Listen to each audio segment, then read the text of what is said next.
capítulo 1, por favor, hermanos. Vamos a comenzar con la exposición de las Escrituras. Hermanos, por favor, no estemos entrando y saliendo. Manténgase sentado en su lugar. Manténgase firme, hermanos, en escuchar, y espero que traiga material para anotar. Haga anotaciones, raye su Biblia si usted acostumbra a hacerlo, pero anote, hermanos. Tráigase su tableta, su computadora si quiere, su libreta, lo que sea. Anote, hermanos, anote, aprenda, crezca, y que la palabra de Dios sobre todo hable y permee nuestros corazones. Primera de Pedro capítulo 1, por favor, hermanos. Vamos a leer solamente versículo 1 y 2. Versículo 1 y 2. Dice así la palabra del Señor: Pedro, apóstol de Jesucristo, a los expatriados de la dispersión en el Ponto, Galacia, Capadocia, Asia y Bitinia, elegidos según el previo conocimiento de Dios Padre, por la obra santificadora del Espíritu, para obedecer a Jesucristo y ser rociados con su sangre. Que la gracia y la paz les sean multiplicadas a ustedes. Señor bendito del cielo, gracias te damos por este tremendo tiempo, Señor, que vamos a tener, donde tu palabra será expuesta, donde nuestros corazones, Señor, podrán recibir el alimento que necesita nuestra iglesia, nuestra alma, para poder consistir, para poder seguir adelante pese a circunstancias y situaciones que en este mundo hay. Pedimos que tu poder y tu gracia, Señor, hablen a nuestra vida, Señor, se manifiesten a través de tu palabra. Y Padre, que a través de esta serie que hoy comienza podamos crecer, podamos aprender, podamos salir contentos, exhortados, animados, instruidos, amonestados. Podamos, Señor, hacer cambios radicales en nuestra vida y podamos, Señor, aprender a vivir nuestra vida cristiana aún en situaciones, aún en dificultades, aún en adversidades, sabiendo, Señor, que ninguno de nosotros somos un accidente o somos un fruto de la casualidad, sino que fuimos escogidos por Dios para salvación según el previo conocimiento de Dios. Gracias, Señor, por tu palabra, gracias por la iglesia y gracias, Señor, porque a través de Cristo todo esto ahora es posible. A través de Cristo somos libres de la esclavitud del pecado, pero sobre todo a través de Cristo hemos sido perdonados y ahora tenemos una esperanza viva. Bendito sea tu nombre, alabado y glorificado seas por los siglos de los siglos, Señor, en el nombre de Jesús. Amén. Puede tomar asiento, hermanos, gracias.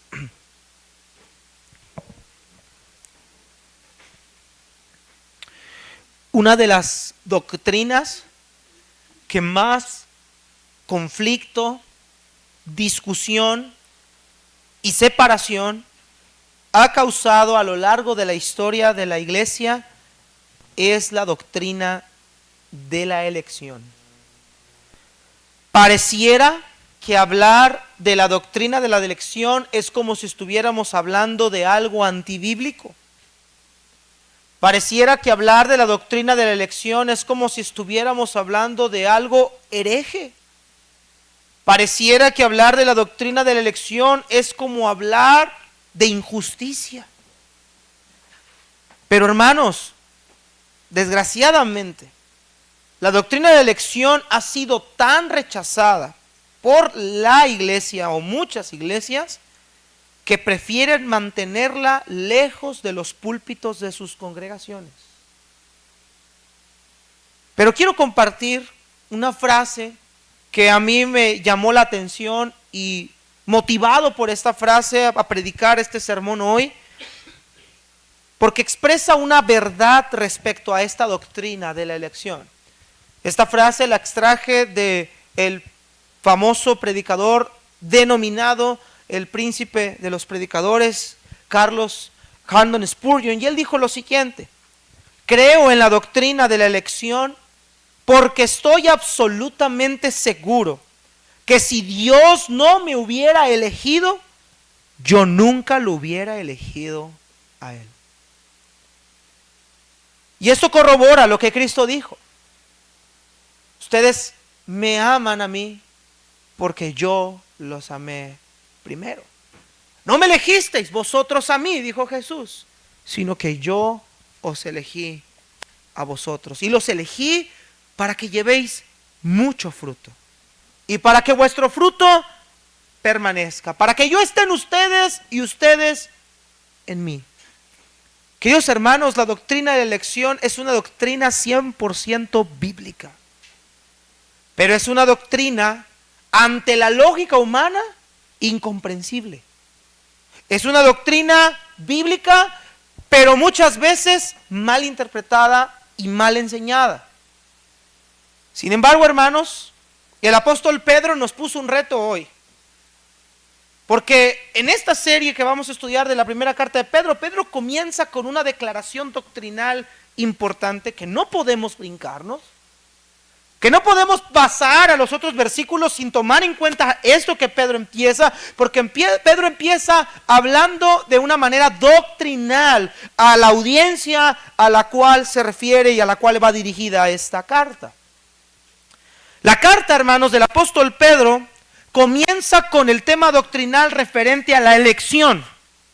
Su audiencia son un grupo de creyentes que se encuentran en diferentes regiones, gracias hijo, de lo que hoy es Asia Menor o Turquía actual. Vea lo que dice, hermanos, primera de Pedro 1, verso 1. Dice: Pedro, apóstol de Jesucristo, a los expatriados de la dispersión en el Ponto, Galacia, Capadocia, Asia y Bitinia. Y ve cómo el apóstol Pedro los menciona que son elegidos, según la Reina Valera 60 dice, según la presciencia de Dios. La Nueva Versión de las Américas dice, según el previo conocimiento de Dios Padre. Entonces, hermanos, esta audiencia es una audiencia expatriados de la dispersión. El término expatriado en griego, hermanos, habla de extranjeros, personas que radican en un lugar que no es su origen. Ahora, hay una discusión grande por teólogos acerca de qué expatriados son estos. Algunos dicen que son judíos por la dispersión que se llevó a cabo a causa de la muerte de Esteban. Usted recuerda en Hechos 7 que cuando Esteban muere apedreado, hermanos, por dar su discurso, comenzó una gran persecución que muchos fueron dispersados. Y algunos dicen que esta audiencia son judíos que fueron dispersados a estas regiones en el área de Asia Menor. Otros mencionan que estos expatriados no son judíos que huyeron por una dispersión física, sino que Pedro está hablando de una dispersión o de extranjeros en el área espiritual. Algunos dicen esto, que está hablando en sentido espiritual, porque en lo largo de la carta de primera de Pedro vamos a encontrar dos términos, extranjeros y peregrinos. Y cuando esos dos términos en primera de Pedro se utilizan, no se refiere a extranjeros y peregrinos en el aspecto literal de estar en un lugar o en una región física, sino se refiere a que como cristianos somos extranjeros y peregrinos en esta tierra, que este mundo no es nuestro hogar. Eso es a lo que Pedro se refiere cuando utiliza estos términos. Es en ese contexto cuando Pedro utiliza estos términos. Podremos nosotros decir entonces que estos expatriados pueden ser personas que han huido por causa del evangelio de Cristo, han sido dispersados. La palabra diáspora, que es la que se utiliza para dispersados, que hermanos se refiere a personas que han tenido que ser esparcidas, han tenido que ser alejadas de su lugar de origen. Podremos pensar que son personas dispersadas de manera física por persecución, o podemos pensar que son personas que en el sentido espiritual no pertenecen a este mundo, y que esta carta está dirigida a diferentes cristianos en diferentes regiones, en diferentes iglesias, en el Ponto, en Galacia, en Capadocia, en Asia y en Bitinia. Pero sea cualquiera de las dos posturas que nosotros tomemos, sea que pensemos que son personas expatriados, dispersados, extranjeros en sentido literal, o sea que Pedro se está refiriendo a personas en el aspecto espiritual, una cosa sí es 100% segura: estos expatriados, estos extranjeros, estos que han sido dispersos, que se encuentran en diferentes regiones del mundo, Todos estos que van a escuchar o van a oír o recibir esta carta son elegidos según el previo conocimiento de Dios. Y escuche una cosa, hermanos. Por la gracia de Dios el evangelio se ha expandido a muchos más rincones del mundo. Por la gracia de Dios el evangelio ha llegado a nuestro continente americano. Por la gracia de Dios el evangelio ha llegado a México. Por la gracia de Dios el evangelio nos llegó a nosotros viniendo de un contexto idolátrico y viniendo de un contexto, hermanos, en el cual estábamos sumidos en la idolatría bajo el catolicismo y en la idolatría de nuestros antepasados, de los indígenas. Pero una cosa sí sabemos, queridos hermanos, nosotros no pertenecemos a este mundo, somos extranjeros en este mundo, y aunque estamos viviendo temporalmente en este mundo, por la gracia de Dios nosotros fuimos escogidos por Dios. Entonces esta audiencia son creyentes que han sido probablemente dispersos, o que son creyentes que Pedro quiere enfocarles que su verdadera nacionalidad no está aquí. Ahora, mientras esta carta está siendo escrita, hay persecución en el medio. Hay sufrimiento. Otro término que vamos a estar encontrando a lo largo de esta carta cuando la leamos y la estudiemos es el término sufrimiento. Vamos a encontrar muchas veces que hay sufrimiento. La iglesia en general está siendo perseguida. La iglesia en general está sufriendo por su fe. La iglesia en general está siendo masacrada por su fe en Jesucristo. La iglesia en general está pasando por un momento grande de tribulación. Esto también es una gran verdad. El momento en el que esa carta está escrita es un momento difícil, es un momento oscuro, es un momento peligroso, es un momento de prueba, es un momento donde la fe de cada uno de ellos está siendo verdaderamente puesta a prueba, donde ellos verdaderamente están padeciendo por causa del evangelio de Jesús, que este es otro término que vamos a encontrar en la carta de Pedro. Pedro les dice: miren a Jesús, que también ha padecido por causa de nosotros. A él lo golpearon, lo azotaron, pero cuando lo amenazaban él no respondía. Así como Cristo sufrió, así también nosotros tenemos que sufrir. Esto lo vamos a encontrar muchas veces en la carta de Pedro. Pero también vamos a encontrar que la carta tiene un propósito. Acompáñenme por favor a 1 de Pedro 5, porque es a través de este propósito y de todo esto que hemos visto en breve resumen donde vamos a obtener el nombre de nuestra serie que vamos a ver a lo largo de este miércoles. Mire 1 de Pedro 5, verso 12, aquí vemos que hay un propósito por lo cual Pedro escribe esta carta. Escribe a extranjeros dispersos en diferentes lugares, en diferentes regiones, en diferentes lugares donde están bajo la cobertura del Imperio Romano, donde hay persecución, están en sufrimiento, siendo perseguidos por su fe. Y Pedro les da un propósito por el cual les escribe, verso 12, por conducto de Silvano, que este viene siendo Silas, nuestro fiel hermano, porque así lo considero, les he escrito brevemente, exhortando, testificando que esta es la verdadera gracia de Dios. Estén firmes en ella. El apóstol Pedro les dice: ustedes, queridos hermanos que están dispersos, ustedes extranjeros, peregrinos en esta tierra, ustedes que están en este mundo que no es su hogar, les escribo esto para exhortarlos, es decir, animarlos, testificándoles que ustedes están en la verdadera gracia de Dios, que ustedes están bajo la salvación de Dios, que ustedes fueron salvos por la voluntad de Dios y que por eso, dice el apóstol Pedro, estén firmes en ella. Manténganse firmes en la gracia de Dios. Manténganse firmes en quien han creído, que aunque haya sufrimientos, que aunque haya dificultades, que aunque haya pruebas, que aunque haya oposición, que aunque haya diferentes cosas, nosotros mantengámonos firmes en aquel en quien nosotros hemos creído. Por eso esta serie, hermanos, le hemos titulado Firmes en la gracia de Dios. Y ese es el nombre de la serie de 1 de Pedro, Firmes en la gracia de Dios. Y el tema de hoy, hermanos, lo vemos en 1 de Pedro, capítulo 1, versículo 1 al 2, porque Pedro lo menciona. Sabemos que el apóstol Pedro escribe esta carta en tiempo de gran persecución por causa del evangelio, el sufrimiento es recurrente. Exhorta a la iglesia que se mantengan firmes en la gracia, que están en la verdadera gracia de Dios, que los sufrimientos están bajo la soberanía de Dios.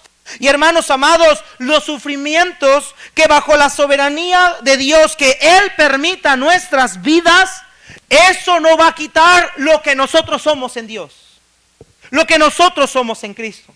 Por eso el apóstol Pedro, hermanos, identifica a estos expatriados, a estos que están en dispersión o están dispersos, les exhorta lo siguiente o les menciona lo siguiente: ustedes son elegidos por Dios.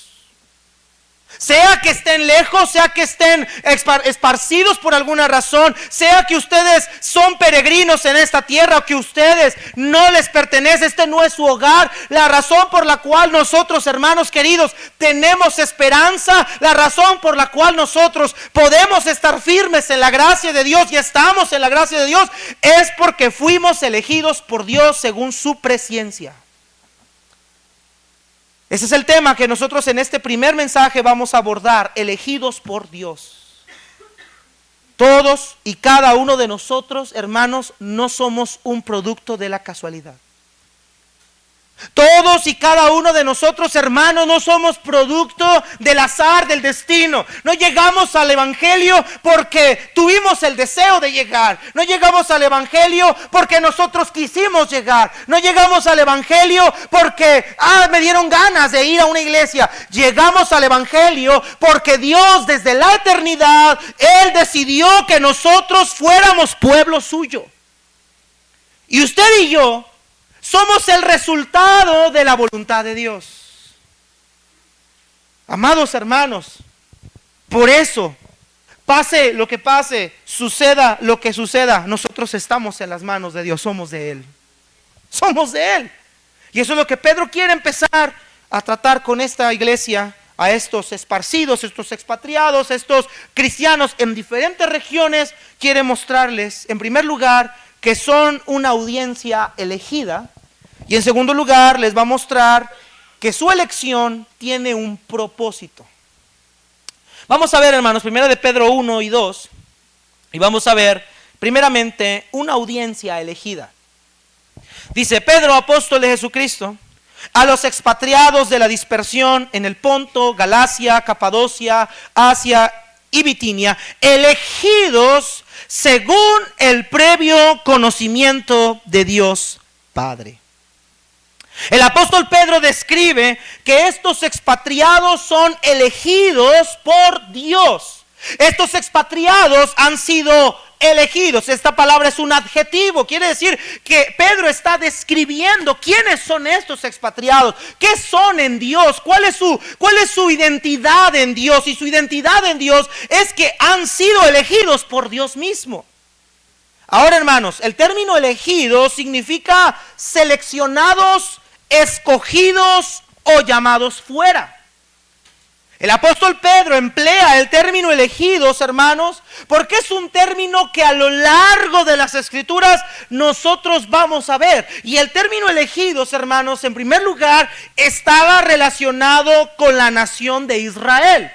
Recuerde usted que el autor que escribe esta carta es judío y tiene un entendimiento judío y tiene un conocimiento de la ley, tiene un conocimiento del Antiguo Testamento. Entonces él emplea términos o va a emplear términos en base a lo que él ha visto y ha leído en el Antiguo Testamento. Y cuando habla de la elección, hermanos, en especial, vemos la elección a lo largo de la Biblia y lo vemos en primer lugar con la nación de Israel. Acompáñenme por favor allá a Deuteronomio, capítulo 7, versículos 6 al 8. Hermanos, el término elección, la doctrina de la elección, no es una doctrina nuevo testamentaria, es una doctrina antiguo testamentaria y nuevo testamentaria. Es una doctrina que está a lo largo de la Biblia. Mire lo que dice Deuteronomio capítulo 7, versículos 6 al 8. Dios aquí, por medio de Moisés, le habla a la nación de Israel y le dice lo siguiente: porque tú eres pueblo santo para el Señor tu Dios. El Señor tu Dios te ha escogido para ser pueblo suyo, de entre todos los pueblos que están en la superficie de la tierra. El Señor no puso su amor en ustedes, ni los escogió por ser ustedes más numerosos. Eso es importante, subráyelo. El Señor no puso su amor en ustedes, ni los escogió por ser ustedes más numerosos que otro pueblo, pues eran el más pequeño de todos los pueblos. Mas porque el Señor los amó y guardó el juramento que hizo a sus padres, el Señor los sacó con mano fuerte y los redimió de casa de servidumbre, de la mano de Faraón, rey de Egipto. Nota que aquí Dios le dice a la nación de Israel que ellos fueron escogidos de entre todos los pueblos, que Dios decidió amarlos a ellos y escogerlos a ellos. Y el Señor menciona, hermanos, una parte importante de la elección. No los elegí porque fueran un pueblo especial. No los elegí porque ustedes tuvieran algo virtuoso que me orillara a escogerlos. No los amé porque ustedes tuvieran algo digno de ser reconocido para yo amarlos. No, los escogí, los amé porque ustedes eran el pueblo más insignificante de todos los pueblos. En otras palabras, por mi soberana voluntad yo quise que ustedes fueran mi pueblo. De entre todos los pueblos, de entre todas las naciones, Dios decidió escoger a Israel. Y qué pueblo tan insignificante no era Israel, que a través de un hombre de casi 80 años llamado Abraham, en una tierra de Harán, a través de un hombre anciano con una mujer estéril, Dios escogería a ese hombre, y por medio de ese hombre, por medio de esa descendencia, Dios escogería a ese pueblo. Hermanos, la potencia mundial, cuando Dios llama o escoge a Abraham, la potencia mundial era Egipto. Si había alguien que por alguna virtud pudiera ser digno de ser escogido, podía haber sido Egipto u otra nación. Sin embargo, Dios dice, yo los amé y yo los escogí por ser ustedes un pueblo insignificante. Ustedes no tenían nada que dar, pero yo decidí extender mi misericordia a ustedes. Vea lo que le dice también en Deuteronomio 14:2. Dios menciona el propósito de su elección por la nación de Israel. En Deuteronomio 14:2 dice, porque eres pueblo santo para el Señor tu Dios, y el Señor te ha escogido para que le seas un pueblo de su exclusiva posesión, de entre todos los pueblos que están sobre la superficie de la tierra. Vea que la elección tiene un propósito. Dios dice, yo te escogí, Israel, para que me seas un pueblo exclusivo. Pero no solamente ustedes van a hacerme un pueblo exclusivo, yo seré el Dios de ustedes. Yo los escogí no porque tuvieran algo que resaltar. Yo decidí amarlos no porque fueran ustedes algo especial. Lo hice porque mi gracia y mi misericordia decidí dárselas a ustedes. Pero los escogí para que ustedes me sean un pueblo exclusivo. El término exclusivo lo vamos a ver traducido en una palabra llamada santificación, que vamos a ver más adelante. Entonces el Señor le dice a Israel, yo los escogí de entre todos los pueblos para hacerme un pueblo a mí especial. ¿Dios fue injusto por escoger a Israel y dejar a las otras sin escoger? No podemos hablar de elección y utilizar el término injusticia. En primer lugar, porque el hombre en general no merece nada de parte de Dios. Dios le dijo a la nación de Israel, ustedes no tenían nada que darme. ¿Por qué los escogiste entonces? Porque yo quise extender mi misericordia con ellos. Porque yo quise darles a ellos mi amor. Porque yo quería que ellos fueran un pueblo especial. Pero no hay un argumento lógico que Dios diga, por esto y por esto y por... No, hermanos, fue por su soberana voluntad. En siguiente lugar, esto lo vemos en este texto. Pedro dice a estos expatriados, estos extranjeros dispersos, vean lo que dice en el capítulo 2, verso 10. Nota las palabras que vimos en Deuteronomio, para que me sean un pueblo especial, yo los escogí, etc. Mira capítulo 2, verso 10 al 11. En este mismo libro, versículo 9. Pero ustedes son linaje escogido, real sacerdocio, nación santa, pueblo adquirido para posesión de Dios. ¿Cuál es el fin? A fin de que anuncien las virtudes de aquel que los llamó de las tinieblas a su luz admirable. Ustedes que en otro tiempo no eran pueblo, pero ahora, ¿qué, hermanos?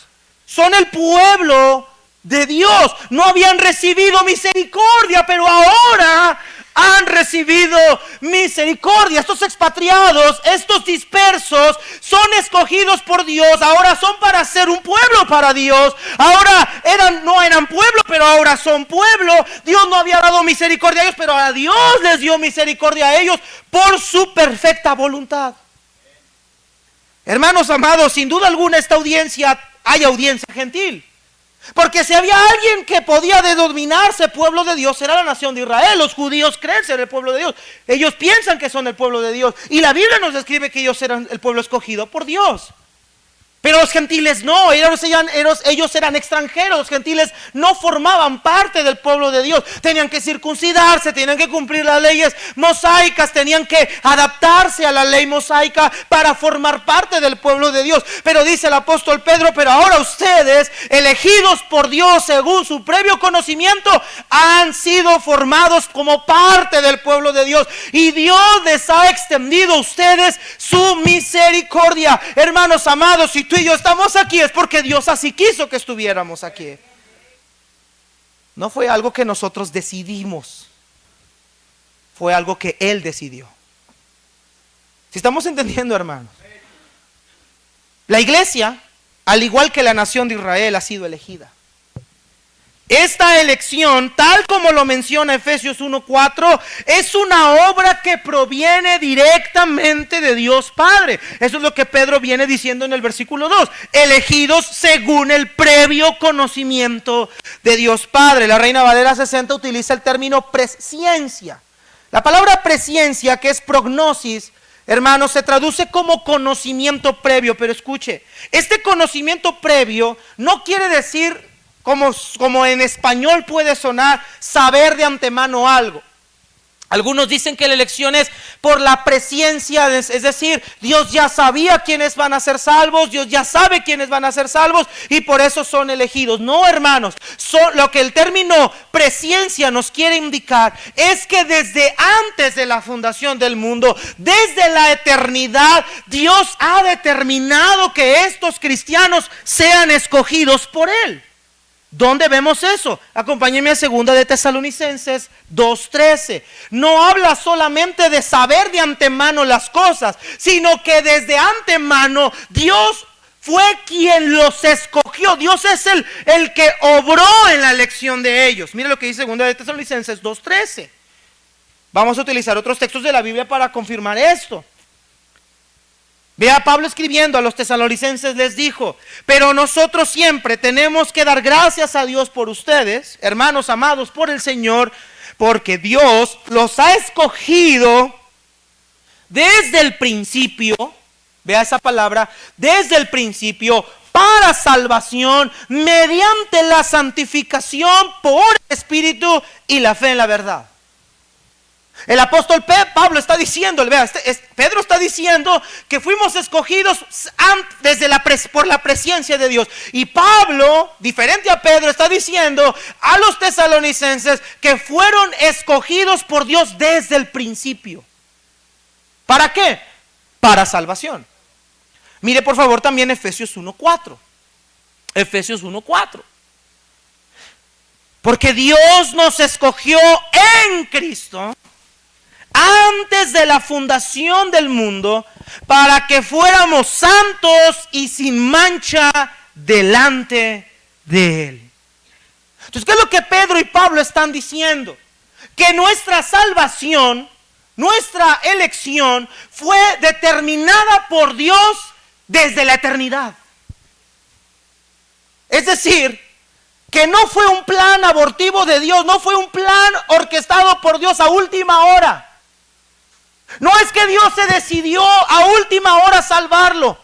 No quería salvarlo, pero bueno, ya no tengo de otra, tengo que salvarlo. No, hermanos, nuestra salvación ya estaba prevista por Dios desde la eternidad.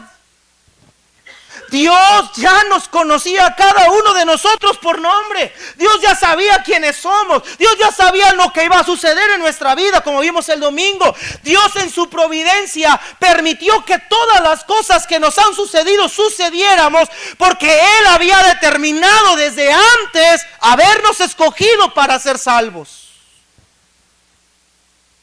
Yo sé que para muchos esto puede ser muy chocante, pero hermanos amados, no podemos negar las verdades que están impresas en la Biblia. Ahora, hay varias posturas referente a la elección, y una de estas posturas habla de que hay unos que están preparados para ir al infierno y otros preparados para ir al cielo. Este es un calvinismo extremo. Esto hace pensar a la gente que no hay esperanza. Dios ya decidió quién se va a ir al infierno y quién se va a ir al cielo. Pero hermano, la elección no funciona así. La elección funciona en este marco: saber que la salvación nunca depende del ser humano. No es que el hombre ha deseado buscar salvarse. No es que el hombre puede salvarse por sus propios medios, sino que la salvación es un acto que solamente proviene de Dios. Eso es lo que la doctrina de la elección nos enseña, que el hombre no determina salvarse, es Dios quien determina salvarlo. Mire lo que dice Efesios 2. Por eso se nos insta, por eso se nos enseña: oremos por la salvación del mundo, porque no es de nosotros que va a ser una persona salva, no es de mi palabra que una persona va a ser salva, no es porque yo determine que él sea salvo, sino que es Dios quien le va a dar la salvación de su alma. Pero es una salvación prevista desde el principio de la eternidad. Mire Efesios 2, por favor. Pablo dice ahí, todos conocemos ese texto: porque por gracia sois salvos por medio de la fe. Y esto no es de nosotros, es un don de Dios, no por obras, para que nadie se gloríe. Me gusta mucho cómo lo traduce la Nueva Versión de las Américas. Dice: porque por gracia ustedes han sido salvados por medio de la fe. Y esto no procede de ustedes, sino que es un don de Dios, no por obras, para que nadie se gloríe. Mira acá, si decimos que el hombre decide salvarse, es que yo decidí ir a la iglesia, yo decidí salvarme, entonces la salvación sería por obras. Entonces yo tendría una razón para gloriarme y decir que fui salvo por mis propios medios. Podría yo tener un motivo para jactarme y decir que yo busqué mi propia salvación, que yo busqué ser salvo por mi propia mano, que yo decidí ser salvo. No, hermano querido, ninguno de los que estamos en este cuarto, ninguno de los que está sentado en este lugar, ninguno de los que han sido salvos fueron salvos por su propia elección, porque nosotros había una mortandad espiritual. Estábamos separados de Dios eternamente. El hombre natural no quiere nada con Dios. Esto lo vemos en Romanos 3:10, Salmos 14, cuando dice: no hay justo ni aun uno, no hay quien entienda, no hay quien busque a Dios, todos se desviaron, aún así hicieron inútiles, no hay quien haga lo bueno, no hay uno. Pero pastor, yo sentí el deseo de buscar a Dios. Ahorita vamos a llegar a ese punto. Pero ninguno de nosotros naturalmente había un deseo por buscar a Dios o por buscar la salvación de Dios. Todo ser humano ama el pecado. Todo ser humano aborrece la justicia. Su naturaleza es pecaminosa. Su naturaleza es depravada. Su naturaleza es inmoral. Su naturaleza es contra Dios. Salmos también nos dice esto. Dice: el necio en su corazón no hay Dios. Romanos 1 dice que cambiaron la gloria de Dios incorruptible por hombre corruptible, y como ellos no aprobaron tener en cuenta a Dios, Dios los entregó una mente reprobada para hacer cosas que no convienen. En ningún hombre hay un deseo de buscar a Dios, está muerto en delitos y pecados. Por eso dice el apóstol Pablo que éramos hijos de ira, lo mismo que los demás. Nuestra naturaleza estaba viciada en rebelión contra Dios, estábamos en completa oposición a Dios. Por eso dice el autor Pablo: pero por gracia ustedes fueron salvos. Y esto no provino de ustedes, fue decisión de Dios, fue una dádiva de Dios, fue un regalo de Dios, fue la voluntad perfecta de Dios la que los salvó a ustedes. ¿Por qué? Siga leyendo ahí en 1 de Pedro 2, 1, 2. ¿Por qué? ¿Por qué? ¿Por qué pudimos llegar a la salvación?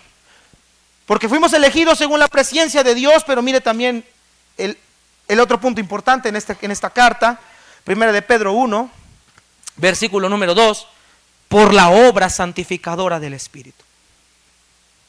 Por la obra santificadora del Espíritu. Es importante remarcar esto, porque no solamente nuestra elección fue algo que se realizó desde el pasado, desde la eternidad, sino algo que opera en el tiempo presente bajo la santificación que obtuvimos por medio del Espíritu Santo. ¿Recuerda usted lo que Cristo dijo en Juan 16? Que vendría el Espíritu Santo y Él convencerá al mundo de justicia, de pecado y de juicio. Hermanos, si nosotros fuimos salvos, no fue porque deseamos ser salvos, fue porque el Espíritu de Dios nos convenció de pecado. Fue el Espíritu de Dios el que nos hizo entender nuestra condición pecaminosa. Fue el Espíritu de Dios el que produjo en nosotros el querer como el hacer por su buena voluntad. Fue el Espíritu de Dios el que redarguyó en nuestros corazones, el que penetró nuestros corazones, el que nos hizo comprender las virtudes de la gracia de Dios. No fuimos nosotros, fue obra de Dios por la obra santificadora del Espíritu Santo. Él nos limpió de todo pecado. Él nos apartó para ser un pueblo exclusivo para Dios. ¿Sí está entendiendo, hermanos? No somos nosotros, fue Él. Y vea qué hermoso, la Trinidad está implicada aquí. Fue la voluntad del Padre elegirme. La obra de santificación la hizo el Espíritu Santo por los medios de Cristo. Por los medios de Cristo. Entonces, queridos hermanos, el Espíritu Santo hace que aquellos que fueron elegidos por Dios, apartarlos del pecado, de la incredulidad, nos llevó a la fe y a la justicia. Mire 1 de Tesalonicenses 1:4. 1 de Tesalonicenses 1:4. Queridos hermanos, Pedro está animando a esta audiencia y les dice: hey, ustedes han sido escogidos por Dios.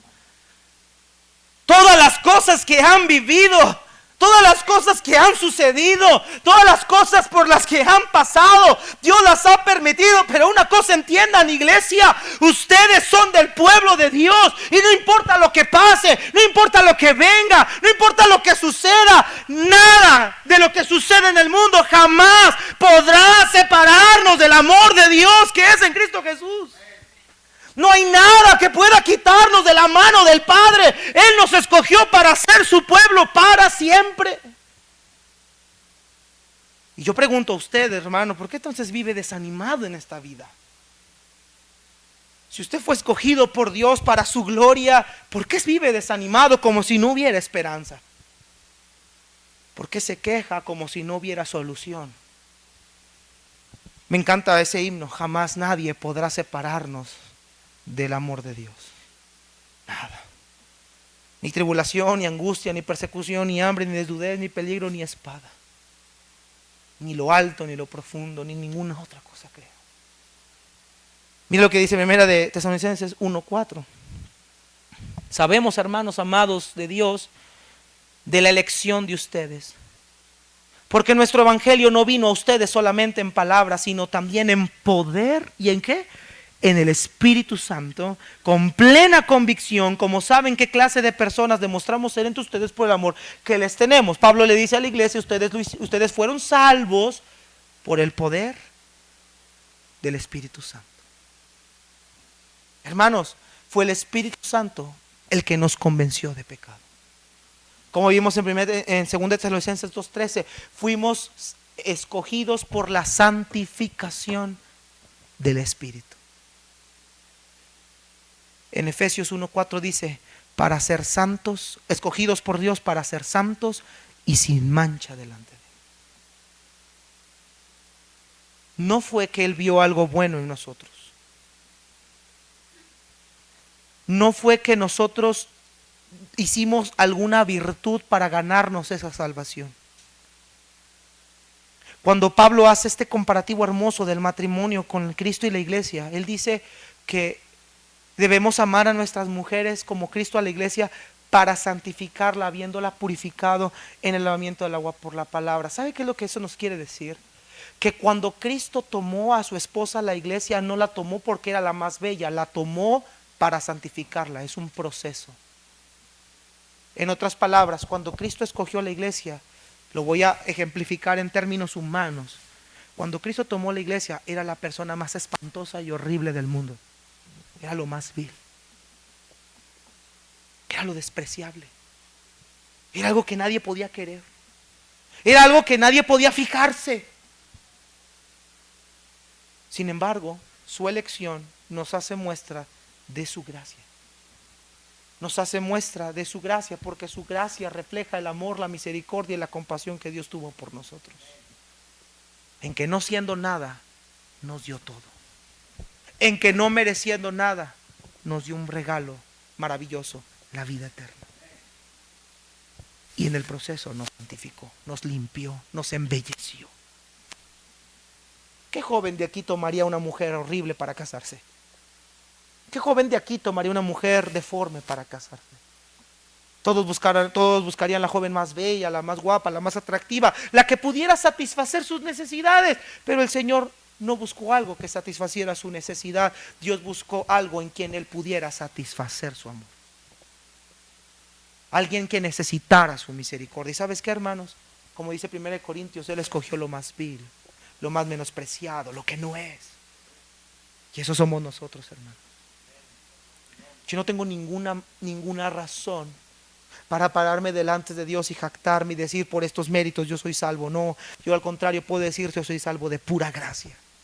Por eso Pablo dijo, por la gracia de Dios soy lo que soy, porque yo perseguí su iglesia. Si hablamos de merecimiento, yo no merecía ser apóstol, pero Dios en su gracia me escogió como apóstol. Si había alguien que no merecería en términos morales ser salvo, era Pablo. Imagínate Pablo perseguir la iglesia del Dios viviente. Pero hermanos, pero cuando nuestros pecados son más grandes y oscuros, más grande es la gracia de Dios. Porque a pesar de lo que somos, a pesar de lo que fuimos, a pesar de lo que hemos hecho, porque siendo aún pecadores, Cristo murió por nosotros. Eso es lo que Pedro está diciéndole a esta iglesia. Ustedes fueron escogidos por Dios por la santificación del Espíritu. Cristo dijo, pero yo os digo la verdad, os conviene que yo me vaya, porque si no me fuera el Consolador no vendría a vosotros, mas si me fuere os lo enviaré, y cuando Él venga convencerá al mundo de pecado, de justicia y de juicio. Pablo le escribe a la iglesia de Éfeso y les dice, porque por gracia ustedes han sido salvados por medio de la fe, y esto no proviene de ustedes, es un don de Dios. Entonces, hermanos, fue el Espíritu Santo de Dios el que nos convenció de pecado y el que nos santificó. Por eso ahora podemos acercarnos a Dios con confianza, porque todos nuestros pecados han sido perdonados. Dios ya no nos ve como pecadores inmundos, Dios nos ve como un pueblo santo. Fuimos elegidos para ser santos para Él. Esa es la doctrina de la elección. Hermanos amados, y ninguno de nosotros merecía esa salvación. Todo fue por gracia. La doctrina de la elección destruye el orgullo del hombre, porque le hace entender que él es salvo no por sus propios méritos, no por su vanagloria, no por sus capacidades, sino porque Dios quiso salvarle aún en medio de la depravación en la que él estaba. La elección me hace vivir agradecido con Dios, porque me hace entender que si soy salvo es por su gracia, una gracia inmerecida. Una gracia que yo no había buscado. Hermanos, yo he escuchado personas que han dicho: yo maldecía a Dios, yo era satánico, yo era brujo, yo me dedicaba a hacer limpias y yo me dedicaba a estar en contra de Dios, pero Dios un día me alcanzó, me salvó. Imagínate que a pesar de siendo lo que fuimos, lo que hemos hecho, lo que hemos practicado, las veces que contra Dios nos hemos levantado, aún su amor se expresó a nosotros por gracia.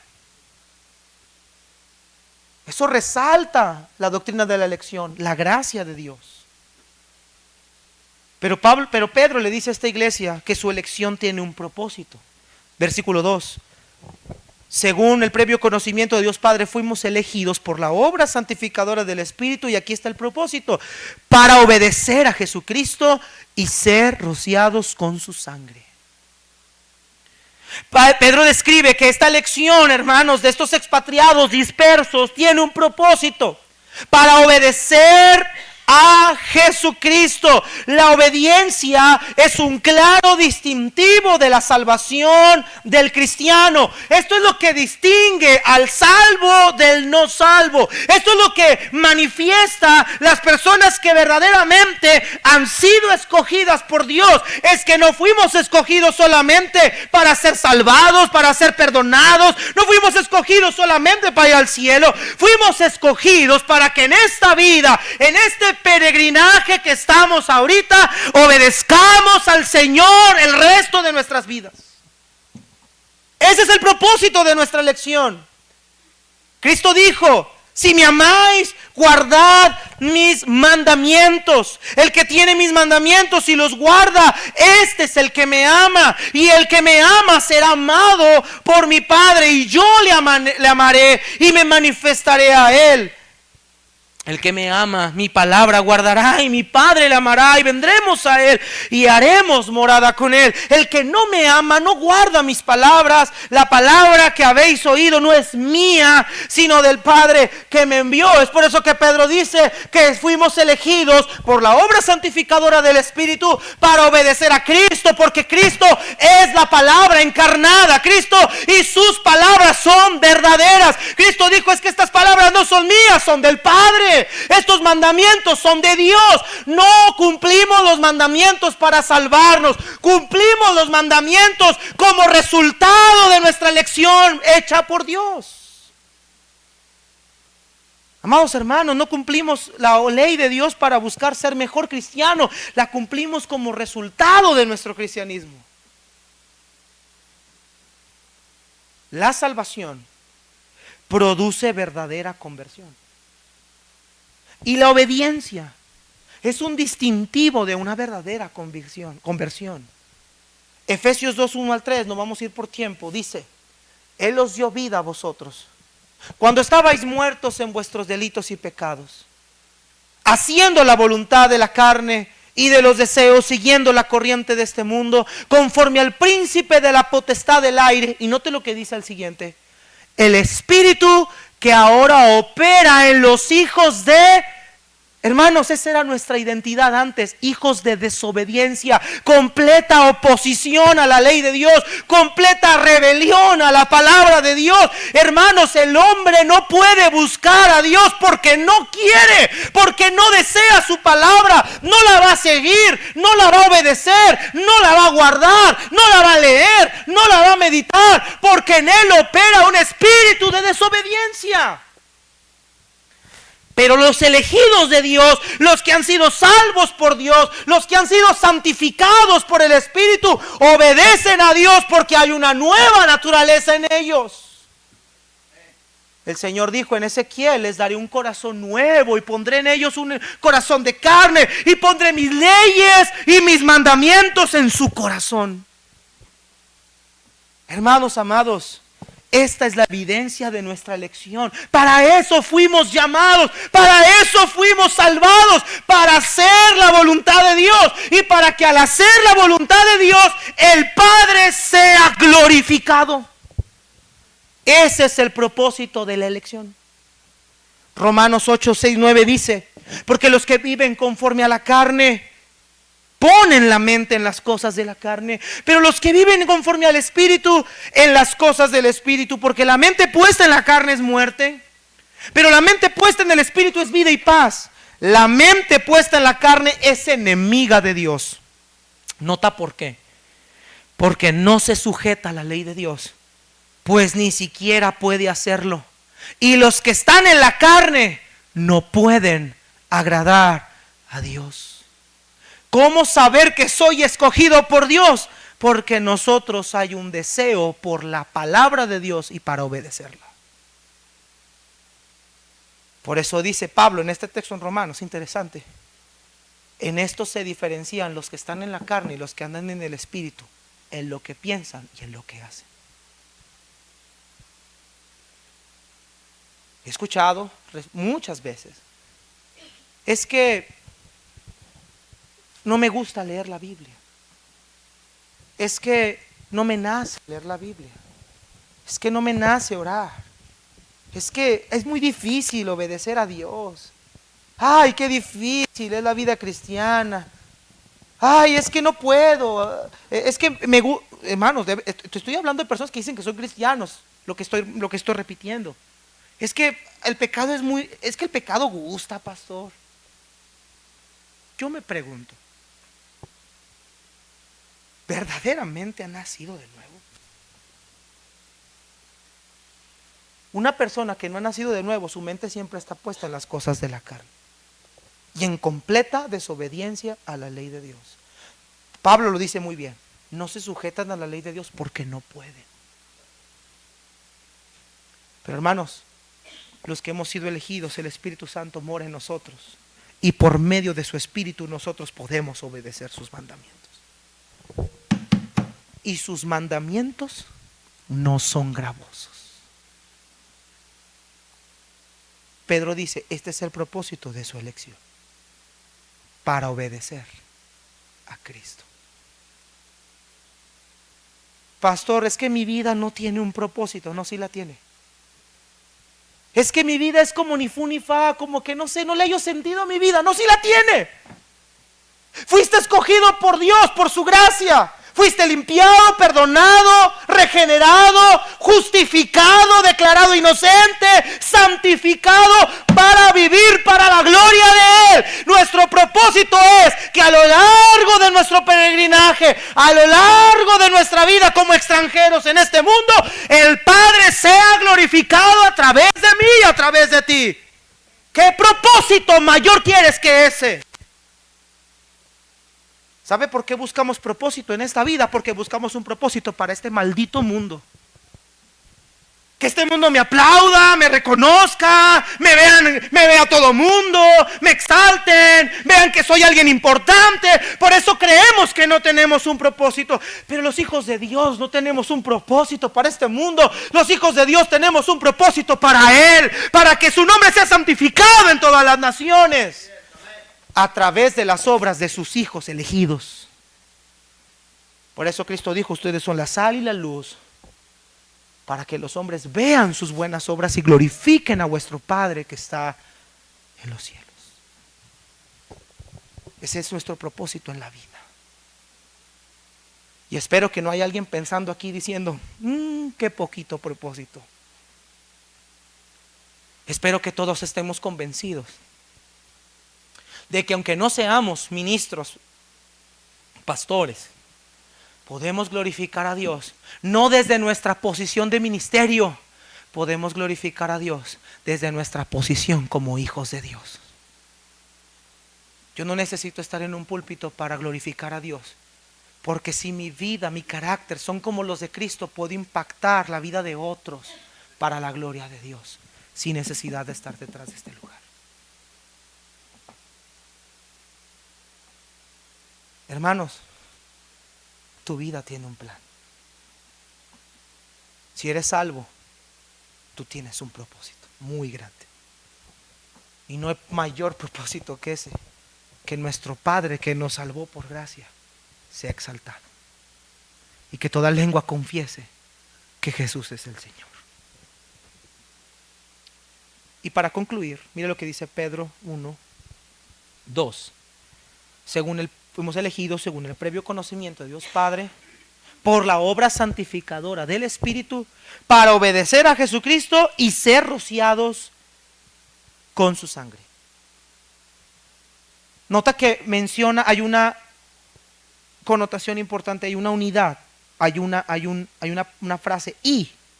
Es decir, que somos para obedecer y ser rociados en Cristo. Quiero que tú me vayas a Éxodo 24 rápidamente, hermanos. Este es el único texto en la Biblia que habla de que alguien fue rociado con sangre. Podríamos decir, ¿de qué está hablando Pedro cuando dice que rociados con su sangre? Mira lo que dice Éxodo 24. Recuerda que Pedro es judío y tiene conocimiento de la ley mosaica. Y vea este texto, hermanos, que es el único texto que habla de que alguien fue rociado con la sangre. Recuerde usted que cuando se hacía expiación se rociaba la sangre, pero no se le rociaba a las personas, se rociaba en el altar. ¿Sí estamos aquí, hermanos? Vea Éxodo 24, versículo 3 al 8. Éxodo 24, 3 al 8. Esto lo veremos ya cuando nos toque Éxodo, yo creo el año que sigue, cuando avancemos en los capítulos. Pero vea lo que dice ahí, versículo 3 al 8.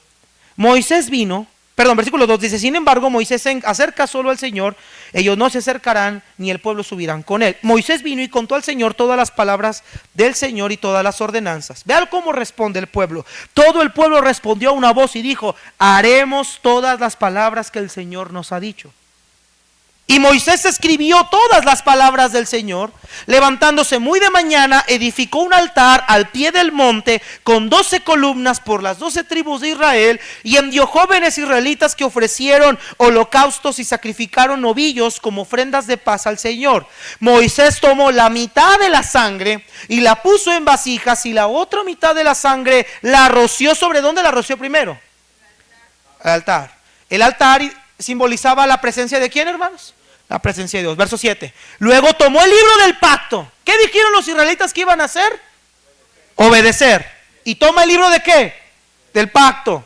Y lo leyó a oídos del pueblo. Y ellos dijeron: todo lo que el Señor ha dicho, haremos. ¿Y qué? Esto lo acabamos de ver ahorita, nuestro propósito. Verso 8. Entonces Moisés tomó la sangre y la ¿qué? La roció sobre el pueblo y dijo: esta es la sangre del pacto que el Señor ha hecho con ustedes según todas estas palabras. Cuando se hacía un pacto, la manera de sellar ese pacto y de que quedara marcado como un compromiso era que se tenía que hacer sacrificio con sangre, y se marcaba con sangre el pacto. Estos israelitas están haciendo un pacto con Dios. Dios, nosotros prometemos obedecer toda tu ley y obedecerla, vivir por ella. Entonces Moisés lo que hace es rocía en el altar, haciéndoles ver que Dios está haciendo un compromiso con ellos, y luego los rocía a ellos con la sangre para confirmar este pacto. Hay una sangre de por medio. Vamos a comprobar que nosotros vamos a obedecerte, y hay sangre de por medio como esa evidencia de este pacto que hay entre Dios y nosotros. Pedro dice que nuestro propósito como elegidos es para obedecer a Jesucristo y ser rociados con la sangre de Cristo. La sangre de Cristo limpió nuestros pecados, fue el medio por el cual fuimos perdonados. Pero la sangre de Cristo no solo perdonó nuestros pecados, sino confirmó un pacto entre Dios y nosotros. Señor, tú me lavaste, tú me perdonaste, y ahora con esa sangre es una señal de pacto de que ahora yo te voy a obedecer. Por eso Pedro dice que fuimos elegidos en santificación del Espíritu para obedecer y ser rociados con su sangre. Su sangre, su sacrificio, nuestra salvación no solamente es el perdón de nuestros pecados y justificación, es un pacto de nosotros también hacia Dios de obediencia, y a través de la sangre de Cristo ese pacto está efectuado. Nuestra vida cristiana existe para obedecerlo a Él. Cuando nosotros le entregamos nuestra vida a Cristo por la fe, le dijimos: Señor, perdónanos de todo pecado, me arrepiento, y ahora mi vida será para obedecerte a ti. Hermanos queridos, este nuevo pacto nos hace responsables de que nuestra vida ahora es para obedecer a Cristo, su palabra, vivir para Él e imitar su vida para su gloria. Primera de Juan 2, 4 al 6 dice: el que dice, yo le he llegado a conocer, y no guarda su palabra, en él verdaderamente, el que dice que lo ha llegado a conocer y no guarda su palabra, es un mentiroso, y la verdad no está en él. Pero el que guarda su palabra, en él verdaderamente se ha perfeccionado el amor de Dios. En esto sabemos que estamos en él. ¿Cuál es la evidencia, Juan? El que dice que permanece en él debe andar como él anduvo. La sangre que Jesucristo derramó por nosotros es un pacto de que nuestros pecados fueron perdonados, pero es un pacto también de que nosotros vivimos para obedecerlo a Él. Por eso Pablo dijo: Pablo, siervo, doulos de Jesucristo, apartado para el Evangelio de Dios. Escúcheme, fuimos salvados para vivir para Dios. Fuimos escogidos desde la eternidad para vivir para Dios. Y nuestra vida es un reflejo de la gracia, de la misericordia, del poder, del perdón de Cristo para nosotros. Es a través de nuestra obediencia que nosotros le glorificamos a Él. Es a través de nuestra obediencia que nosotros afirmamos sin palabras que Él mora en nosotros, que su gracia habita en nosotros. Para nosotros obedecer a Cristo no es un esfuerzo, es una obra natural. Su ley para nosotros es nuestra vida. Y Pedro dice: gracia y paz a ustedes. Gracia y paz a vosotros.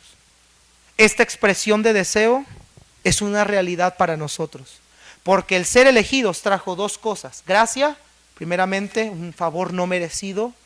La muestra de la gracia de Dios es que fuimos elegidos y que tenemos ahora paz para con Dios.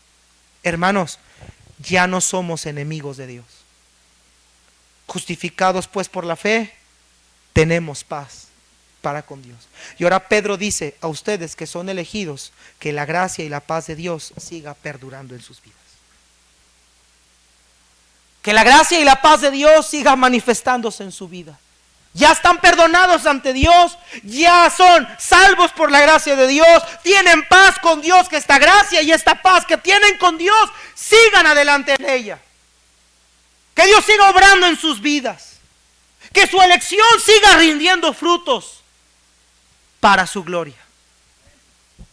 Amados hermanos, esta audiencia tenía que entender que su salvación fue un producto de Dios. Y con esto concluyo. Y su salvación no solo fue un producto de Dios, sino que todas las cosas que vivirían por causa del Evangelio también eran un producto de Dios. Es decir, y esto no les va a gustar a ustedes, yo sé que no les va a gustar, pero no solamente nuestra salvación fue un producto que Dios escogió para nosotros, sino también el sufrimiento que por causa del Evangelio implica, también fue escogido por Dios para nosotros. ¿Para qué? Lo vamos a ver la siguiente semana. Para perfeccionar nuestra fe. Mucho más preciosa que el oro. Se tiene que probar con fuego. Amados hermanos, tenemos razones de peso para estar contentos. Estamos en Cristo por su preciosa voluntad. Soy salvo por su gracia. Él me escogió sin ver en mí nada bueno. Y ahora en mí hay una reacción de gratitud, de servirle, de adorarle, de amarle, de obedecerle de por vida. Porque lo que soy es por su gracia. Puestos de pie, hermanos, vamos a orar.